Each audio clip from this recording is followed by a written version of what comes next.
കൽദയ പട്ടണമായ ഊരിൽ നിന്ന് അബ്രഹാമിനെ വിളിച്ചിറക്കുമ്പോൾ പറഞ്ഞൊരു ദൈവശബ്ദം ഇതാണ്: ഞാൻ നിന്നെ ബഹുജാതികൾക്ക് പിതാവാക്കും, നിനക്ക് ഞാൻ മക്കളെ തരും, നിനക്ക് ഞാൻ സമ്പത്തിനെ തരും.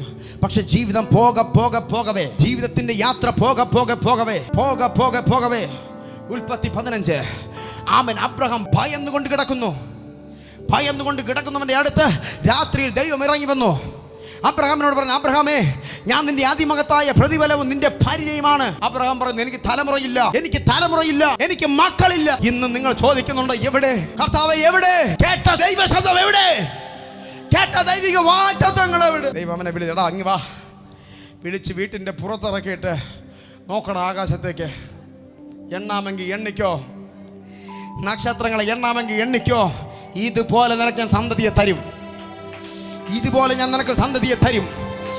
ഭയപ്പെടണ്ട, ആകുലം വേണ്ട, ഭാരം വേണ്ട. ദൈവം വിശ്വാസൻ.